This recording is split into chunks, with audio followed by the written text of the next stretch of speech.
While walking in between classes at Colorado Mesa University, I was feeling slightly overweight with black and silver thinning hair. The thought came to me, what am I doing here? Smiling and pondering, I came to the conclusion that I'm fulfilling a lifelong dream.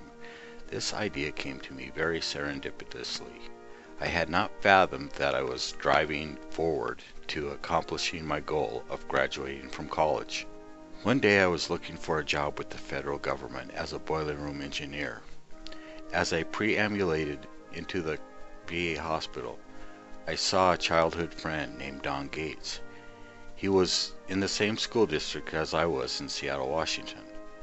Don started working with the VA hospital just 2 months ago. Part of Don's job is to help other veterans get registered for the GI Bill education benefits. Subconsciously, I was trying to put off the long drawn-out process of filling out the mountain of paperwork that it takes to secure a federal job as a boiler room engineer. Filling out the paperwork to get into school was much shorter and such a long shot, I thought I would give it a try. It would give me a distraction from the grueling process of filling out the enormous amount of paperwork that it takes to get a federal job.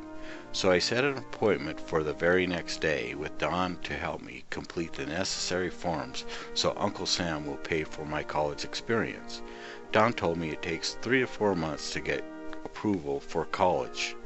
The following Monday, a letter of approval for funds to go to college came in the mail. It was a huge surprise.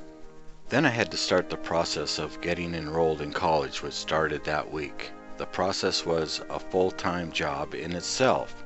Official records were needed from the military, high school, Renton Vocational College, arrest records, background checks. Once the requirements for admittance to the university was complete, then I needed to matriculate into college by getting a student ID card, parking pass, IRS forms, and my student loans. I was required to meet with a student advisor to pick classes, choose a major. There were so many new and exhilarating challenges. I'm optimistic. Then classes commenced. I was 53 years old, and I had not appeared in a classroom for 35 years. Enrollment took a week. I was delayed a week because of the process of admittance.